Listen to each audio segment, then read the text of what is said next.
Hey guys, welcome back. Maverick here, and ready for yet another episode of Your Lie in April.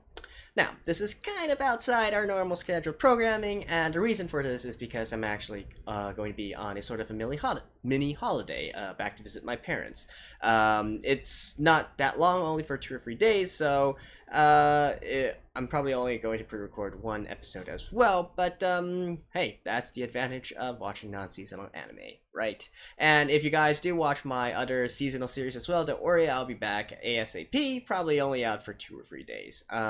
So yeah. But anyways, it works out nicely because last episode I was actually kind of disappointed that we cut off right before we see Kosei and Nagi's performance, right? Although, I guess I should have expected that, to be honest. That's what they've been doing throughout this entire series so far. But yeah, I do believe it's going to be a four-handed performance, them both playing the same piano. So, well, let's just see what actually happens, right? And perhaps even more importantly, what Koari is going to think about all this. So let's just get into the episode right now. All right, let's begin in 3, 2, 1, play.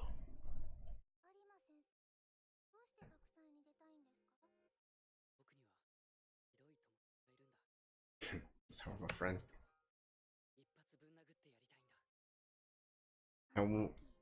Okay.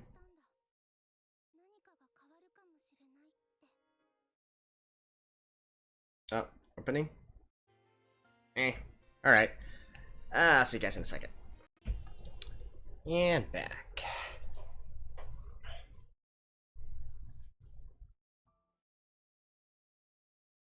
Okay, let's go, let's go.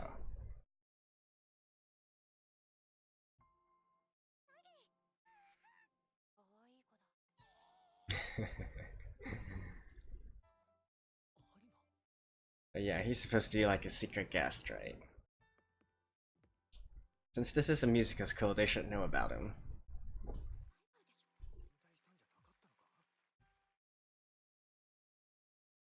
Right. So he's gonna live stream it.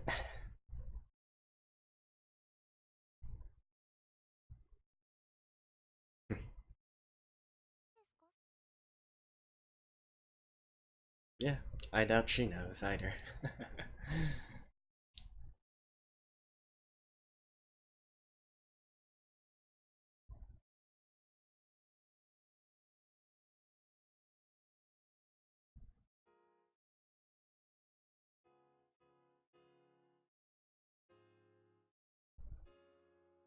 Okay.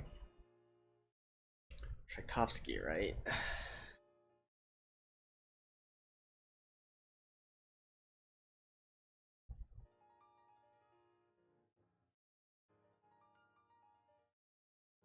Not really ringing any bells right now.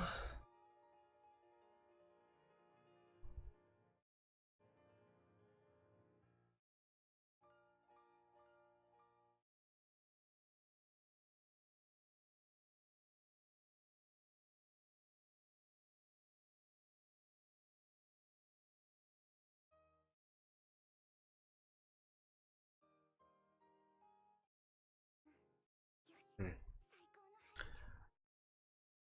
I mean, I would guess it's one of the ballets, but I'm really not sure which one. There's only 3, right? So it can't be that hard to guess that. Really.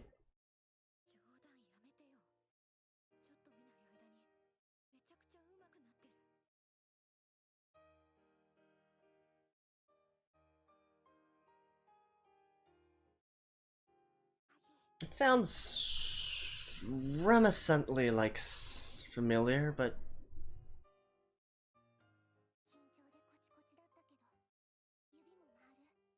okay. There has to be like some kind of twist here, right? Like I highly doubt they're just going to play and not have anything happen. But Kosei is supposedly over his conditionary, so it's going to be Nagi? Oh wait.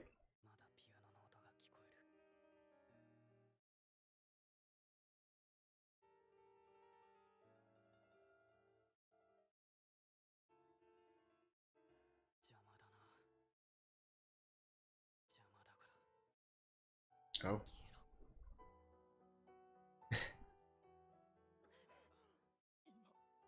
It's overpowering her sound.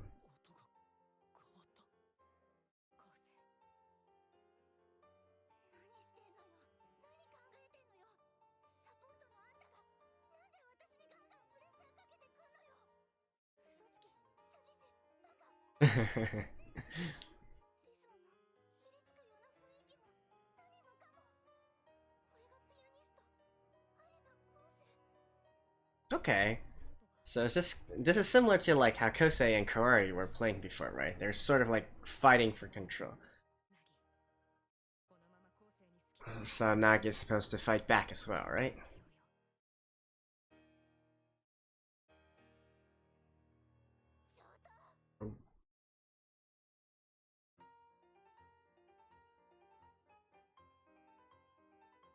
Oh, it's a Sleeping Beauty. Okay, okay.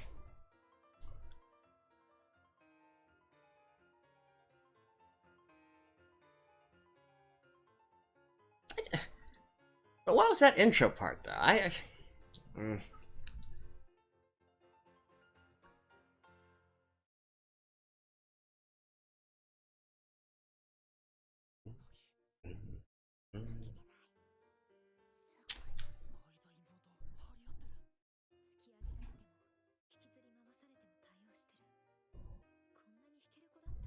I've actually never heard of a just a just a piano version, right? It's normally like a full orchestra, and that sound quality's gotta suck like hard.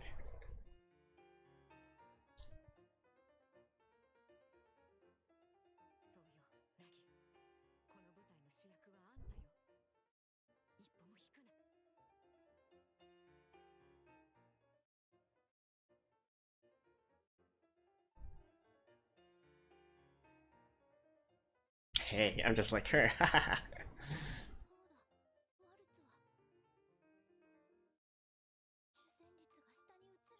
In a waltz. This part, particularly, is the waltz part of Sleeping Beauty. Like it's a specific part within the ballet. I believe it's called something something waltz.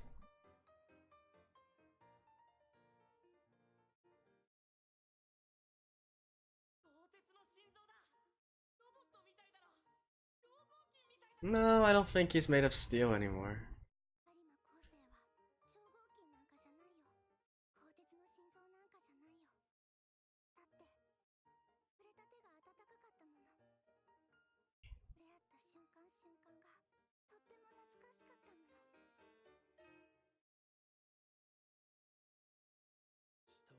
Nostalgic? Watch out, Takashi. She's got a second big brother now.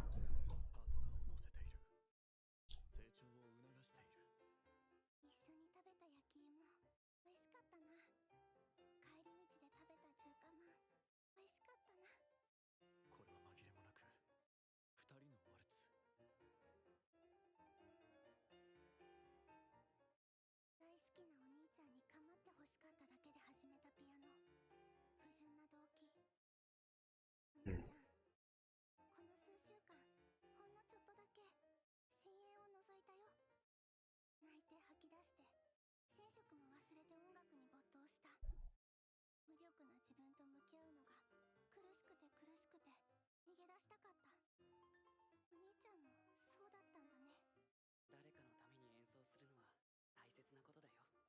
Hmm.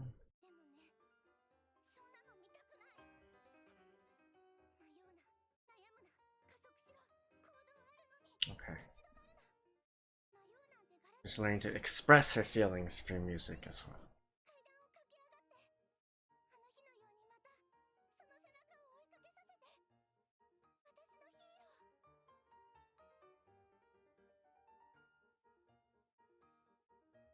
Mm.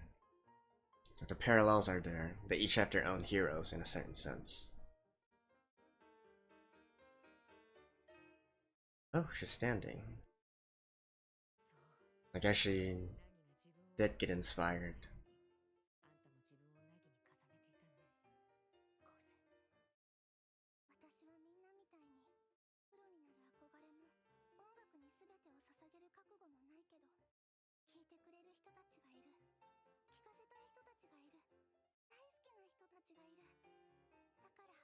こにいたい。それではいけないの。引く理由なんて今はそれでいいじゃん。なんで俺はここにいるんだ。なんで客席で舞台を眺めてるんだ。俺はあそこにいる人間じゃないのか。エミもナギも、なんでお前の音は人を突き動かすんだよ、アニマ。終わっちゃう。変な感じ。疲れてるのにぶっ倒れるまで弾き続けたい。私ちゃんと弾けたかな。真摯に向かい合えたかな。 Yeah. Oh, she's really getting into it. ね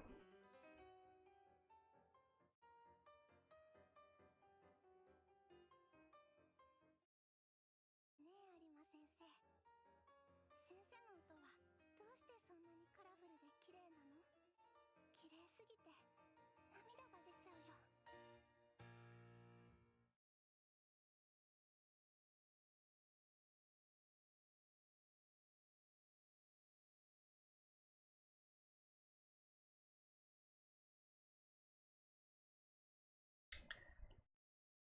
Come full circle, right? Now the person who originally inspired someone is getting inspired. 悩んでわめいて苦しんでもがき続けた数ヶ月。 Marry me. 瞬間があるの。音楽は言葉を超えるのかもしれない。有馬先生、届いたかな。届いたよ、きっと。 She's just like, eh. 一発ぶん殴れました。 Oh, I'd say you punched her pretty hard. You punched her that she's in tears. Oh. 私はクリスティーヌ。 Aww. みたいに憧れる女の子。 Nice. あんたはどうすんの？タッチ。迷いながら苦しみながらブラコンナギちゃんは階段を登ったわよ。あんたはいつまでぐちぐちしてるわけ？これでいいの？俺は何も受け取らなかった？ナギちゃんの演奏から。このままここにいるつもり？ We're probably gonna get him backstage, huh? 素晴らしい連弾だったよ。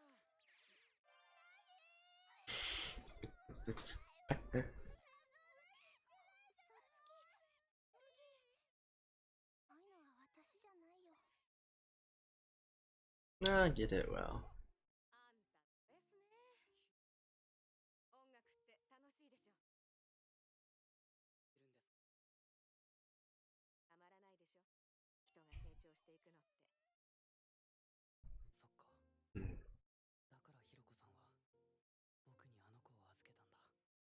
だからひろこさんは僕にあの子を預けたんだ。私はあんたたちがだから楽しくて楽しくて仕方ない。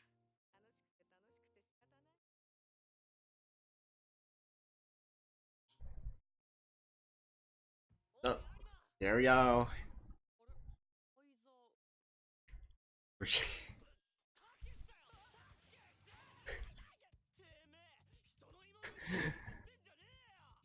Going back to delinquent roots.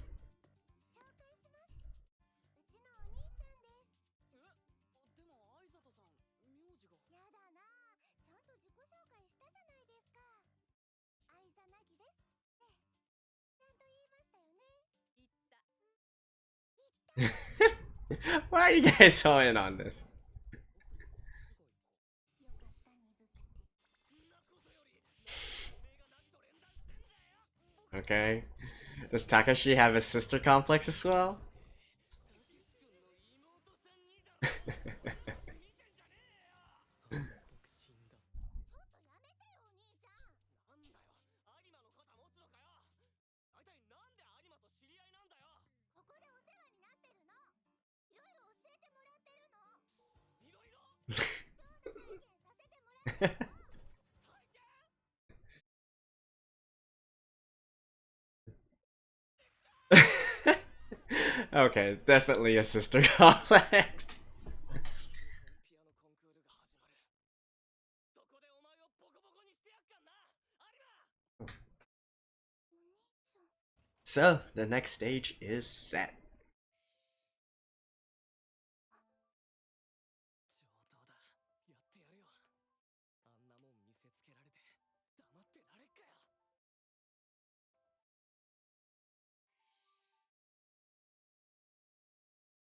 ああ、12月は面倒なことになりそうね。10分の1、100分の1でも私の思いは伝わった Oh man, I feel like I'm tearing up for some reason. 私の音楽は届いたかな。頑張ったね。 Hey, that's what Nagi did to you.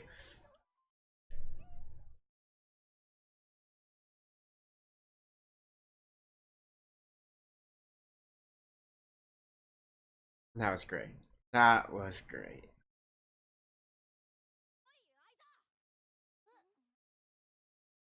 Oh, you. 何こいつ、今まで一度も話しかけてこなかったのに、どういう風の吹き回しよ。あいざ、なんでお前が有馬昴生と恋愛してんだ。有馬昴生と知り合いなのか。有馬昴生、Oh, she's defending him now.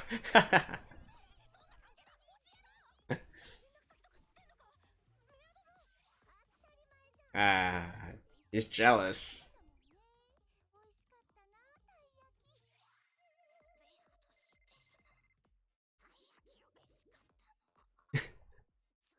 たい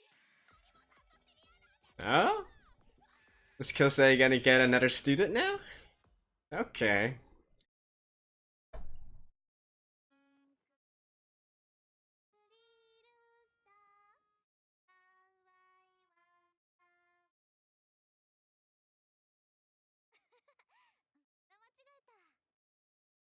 Uh, not able to fully control her fingers.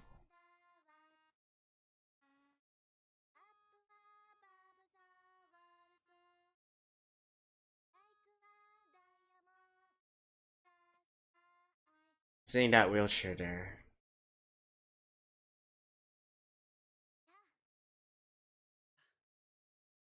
Hey.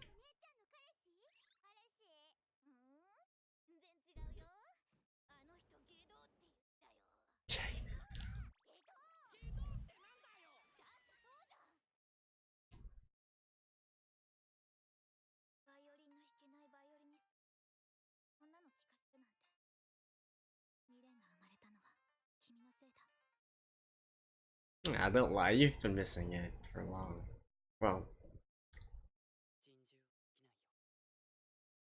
白状者。でさ、買い物した時だって主導権は君。僕には死後報告。 oh. 僕はいつも君の後ろにいる。思い出すのはいつも君の後ろ姿だ。これじゃ心中じゃなくて、だからもう一度チャンスを君と肩を並べるチャンスをください。 If... もう一度僕と一緒に Oh, okay, never mind. でも私は君は王女様じゃ。カヌレが好きなケーキ屋さんの小説のヒロインじゃない。 Well, she is the heroine, though. だからもう一度一緒に弾こうよ。それに君が言ったんだ。忘れられるのって。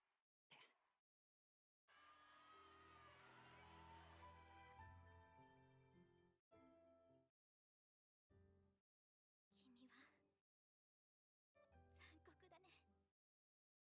知ってると思った。僕は芸道なんだ。肌寒く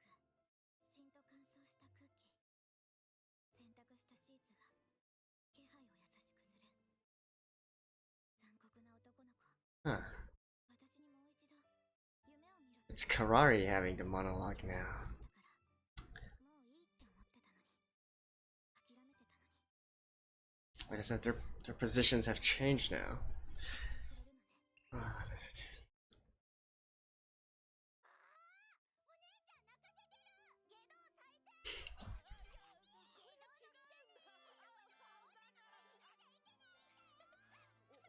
張りの私がまた夢を見ちゃうよい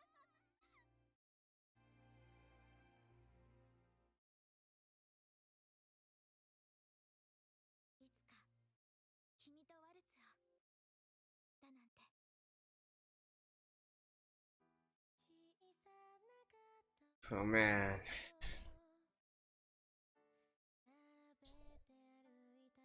This was a fantastic episode.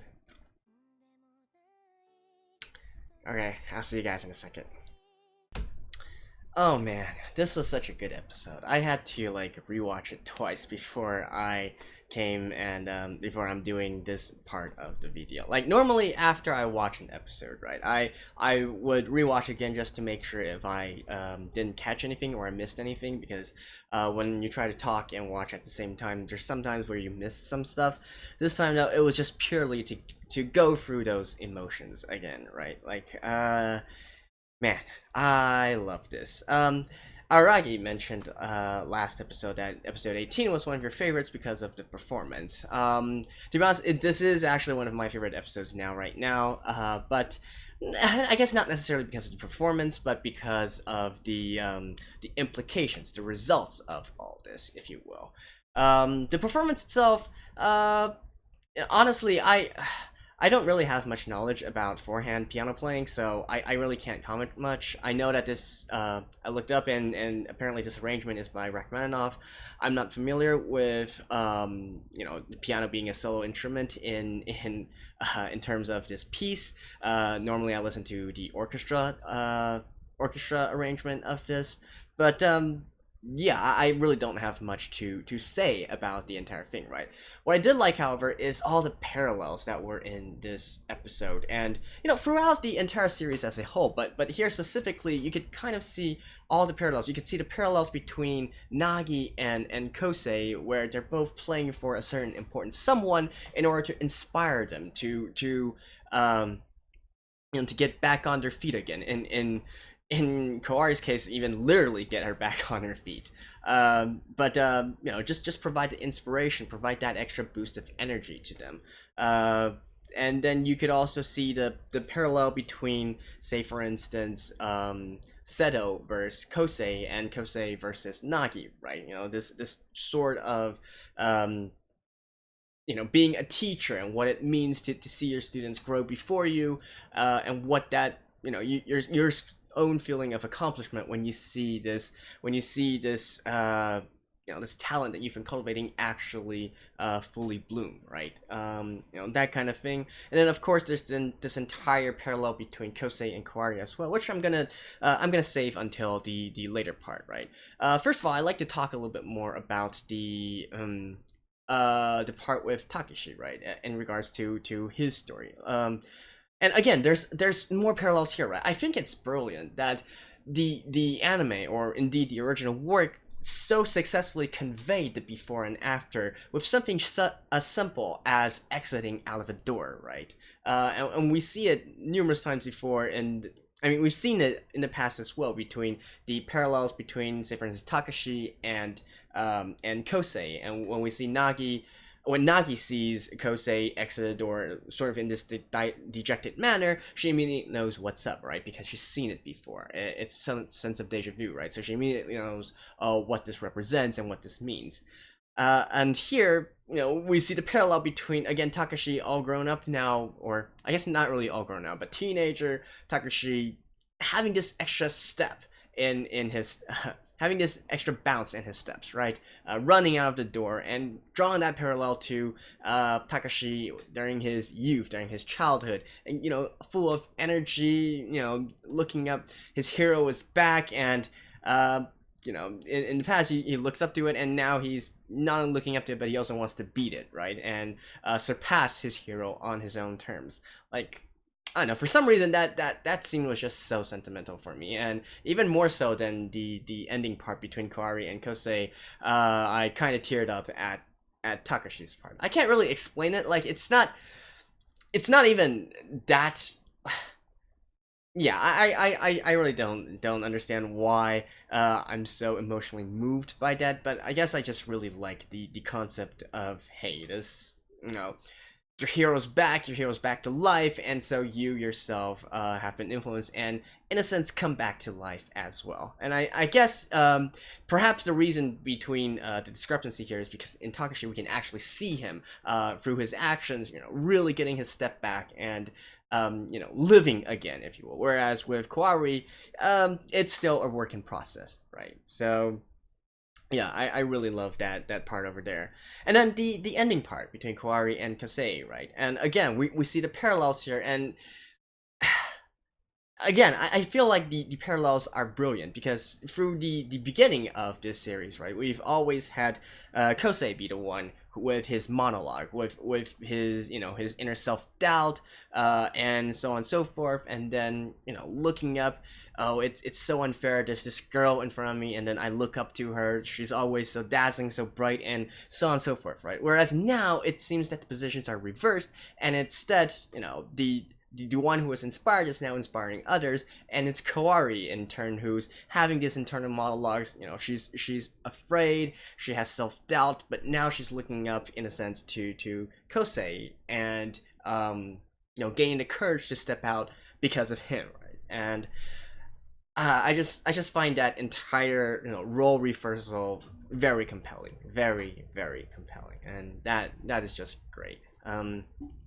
And some semblance of hope, right?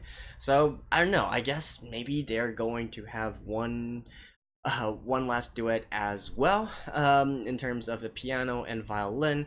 How that's gonna work, I really don't know. We got 4 episodes left, and apparently we also have this next. We still have this next competition coming up as well between Kosei and Takashi. Is that actually going to take place? I don't know, man. 4 episodes? Do we really have the time for that? Somehow I don't think so, because that's in December, right? And that is also, you know, around the time when Kari says she's running out of time. Although I guess potentially it could go to near April of next year. I don't know. Again, it's not really something that you want to think too much about unless you get depressed, right? And yeah, basically that's it. Just all of the parallels here and putting it into the same situation, the sense of deja vu, it's just so good to me. It's so compelling. And I haven't even talked about like the humor and comedy for this episode, right? Which again I really did enjoy.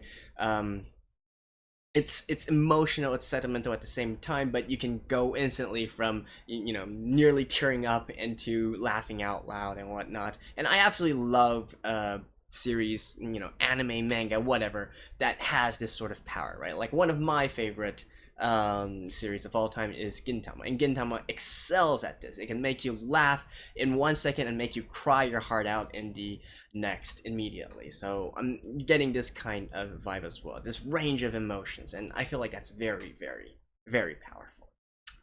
So yeah, that's basically enough. Sorry, I don't really have much else to share in regards to music or whatnot for this episode, but I feel like for this one it's really no, I just want to express, you know, on a personal level, how much I love the way that they've structured this this series so far. Like, if there's any one thing that I really enjoy about this, that's more of a, I guess, from a technical perspective, it is the pacing, right? The entire pacing of the anime itself. I mentioned this before as well in the past. I feel like it's always touching on the right points at the exact right moment, and that applies here as well. And of course, all the other different methods of drawing parallels and stuff is just icing on the top. So, there we go. That was my review of Your Lie in April, episode 18. Great episode, and hopefully, again, but you kind of want to continue on, but you also don't want to continue on at the same time, right? You guys get it what I mean. But anyways, I'll see you guys in the next one. Stay tuned. Bye-bye.